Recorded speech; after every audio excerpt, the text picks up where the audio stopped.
Headline के बाद खबरों को विस्तार से देखते हैं। आज महाराष्ट्र की राजनीति में नया पावर गेम हुआ। अचानक एनसीपी में फूट हुई और बड़ी संख्या में विधायकों को लेकर अजीत पवार राजभवन पहुंच गए और पिछले 4 साल में यहां चौथी बार शपथ ग्रहण कार्यक्रम हुआ। अजीत पवार ने तीसरी बार महाराष्ट्र के सीएम पद की शपथ ली। उनके साथ ही एनसीपी के 8 विधायक भी शिवसेना में एकनाथ शिंदे की सरकार में मंत्री बन गए।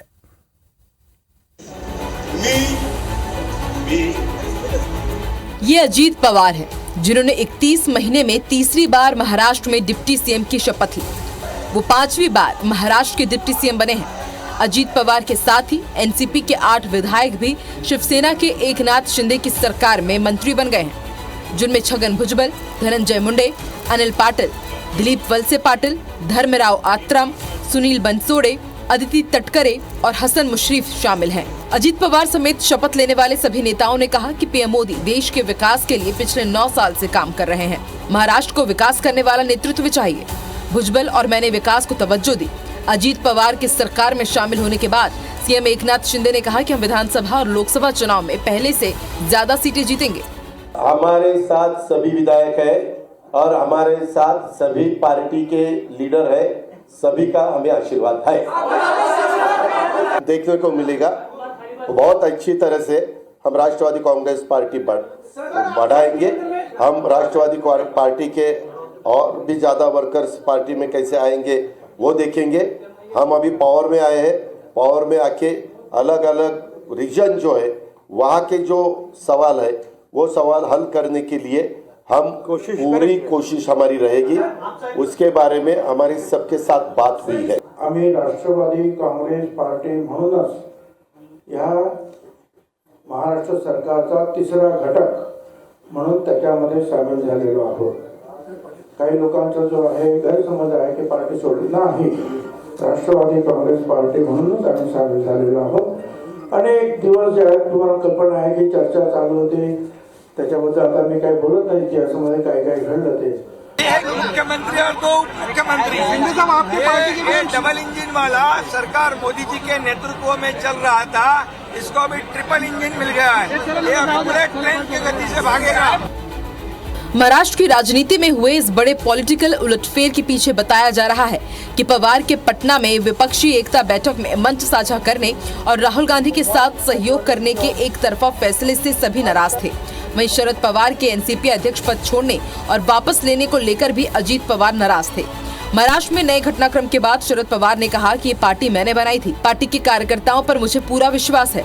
मैं महाराष्ट्र में घूमकर कार्यकर्ताओं को एकजुट करूंगा। नॉर्थ ईस्ट का कोई इशू हो तो बड़ा सेंसिटिव इशू हो सकता है। यहाँ देश के सभी राजनीतिक दल हो या साथी हो, लोगों ने मिलकर सोचना चाहिए और वहाँ की जो स्थिति आज की वह कैसे दुरुस्त हो जाएगी, इस पर सबसे ज्यादा ध्यान देने की आवश्यकता है। महाराष्ट्र में अगले साल अक्टूबर में विधानसभा चुनाव होने हैं। इसके 6 महीने पहले आम चुनाव भी होने हैं, जिसके सारे समीकरण बदल जाएंगे। अजीत पवार के एनडीए में शामिल होने के बाद अब बड़ा सवाल ये है कि एनसीपी किसकी होगी। पार्टी पर अधिकार को लेकर अजीत पवार और शरद पवार में सीधी लड़ाई होगी। अजीत पवार का कहना है कि उनके साथ पार्टी के 53 में से 40 विधायक हैं, यानी 1/3 से ज्यादा। ऐसे में पार्टी पर अधिकार को लेकर चुनाव आयोग में अजीत पवार गुट का दावा मजबूत रहेगा और शरद पवार को पार्टी अध्यक्ष पद छोड़ना पड़ सकता है। Bureau report, IBC 24। महाराष्ट्र में सियासी उठापटक और अजीत पवार के डिप्टी सीएम बनने पर छत्तीसगढ़ के नेताओं में भी बयानबाजी हो रही।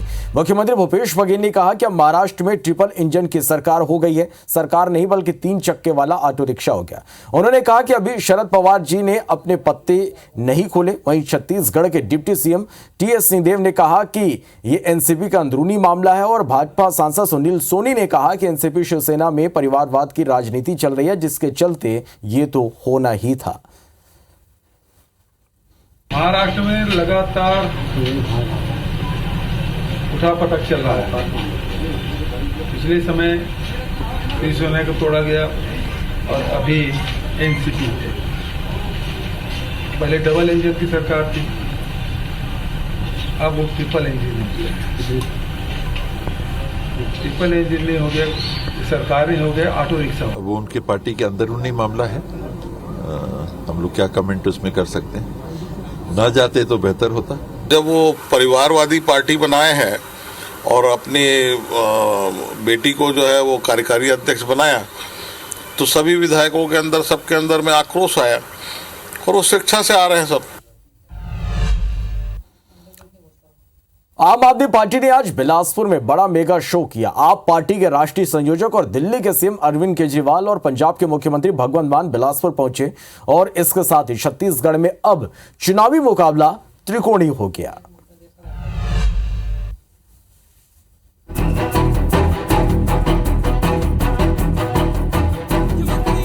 छत्तीसगढ़ महतारी का स्मृति चिन्ह लेते अरविंद केजरीवाल को देखिए।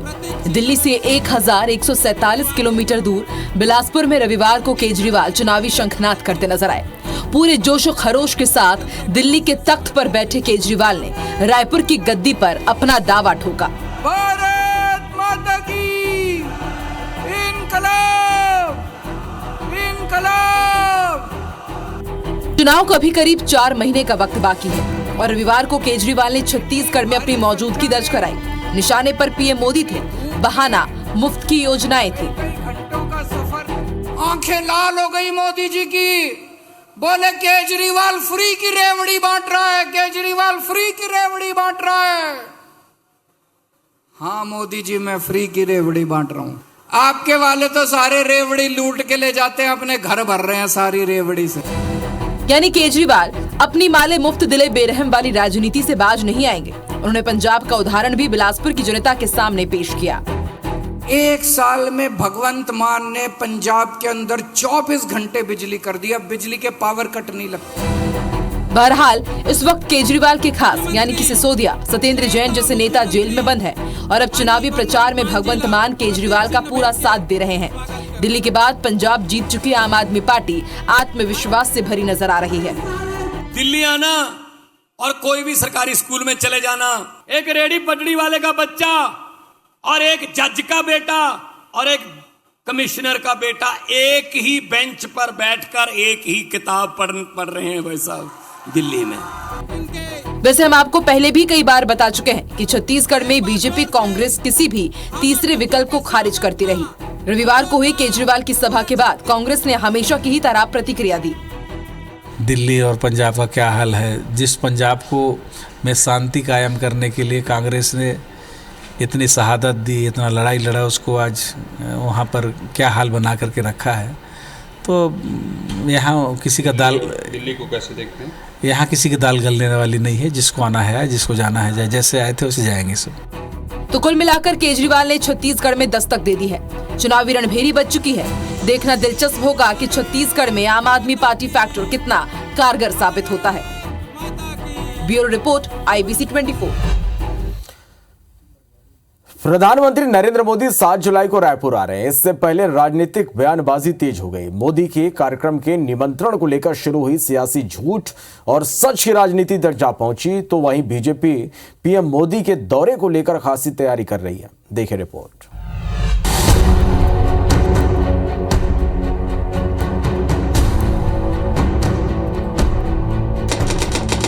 7 जुलाई 2023। नमस्कार। मिशन छत्तीसगढ़ पर मोदी।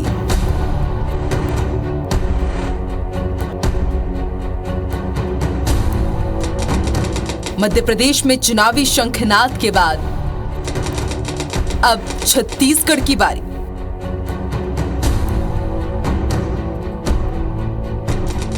छत्तीसगढ़ बीजेपी की तगड़ी है तैयारी। दौरे से पहले सियासी तीर भी जारी। जी हां, पीएम मोदी मध्य प्रदेश के बाद चुनावी शंखनाद करने छत्तीसगढ़ आ रहे हैं।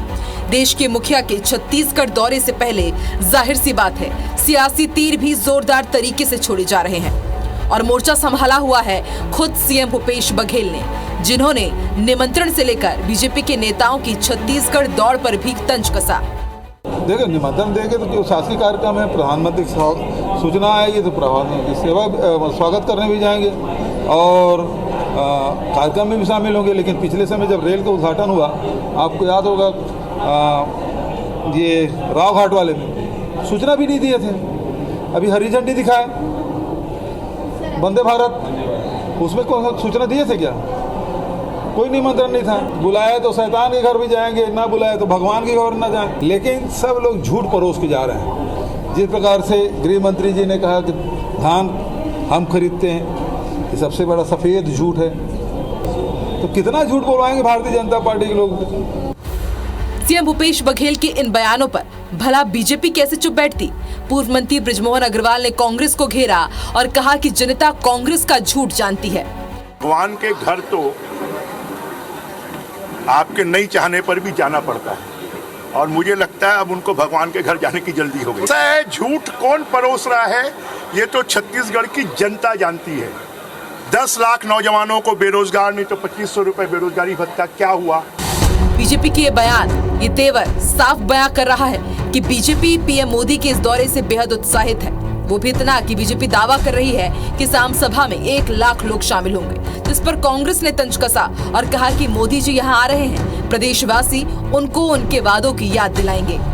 सबके अंदर में जो उत्साह है और जो अभी शहर भर के अंदर में उत्साह देख रहे हैं, उसको लेकर खाली रायपुर शहर जिले से चारों विधानसभा से 50,000 से अधिक लोग सवेरे 9 बजे साइंस कॉलेज में 7 तारीख के जाएंगे। भारतीय जनता पार्टी के साथियों से और माननीय प्रधानमंत्री नरेंद्र मोदी जी से एक सवाल है कि आज मणिपुर जल रहा है।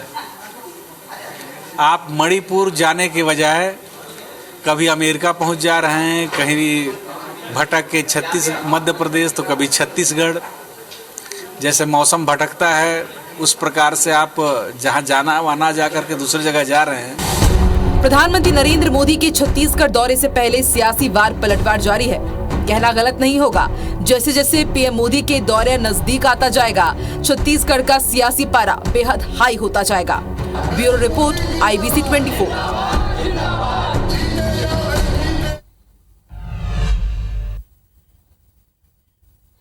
तो भोपाल के भेल दशहरा मैदान में हुए प्रांतीय महिला स्व सहायता समूह महासंघ के बैनर तले मध्याह्न भोजन, साझा चूल्हा रसोईया संघ ने आंदोलन किया।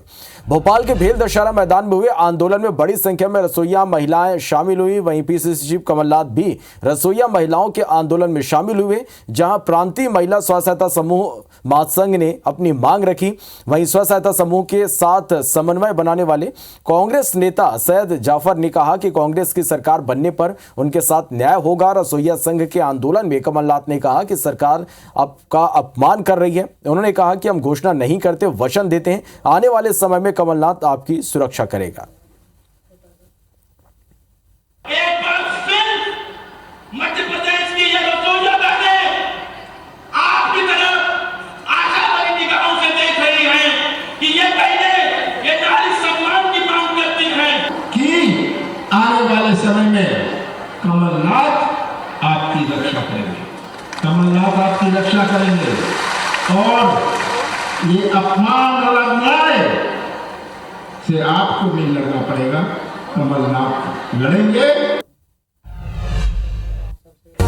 IBC 24 number 1 news channel in Madhya Pradesh, Chhattisgarh.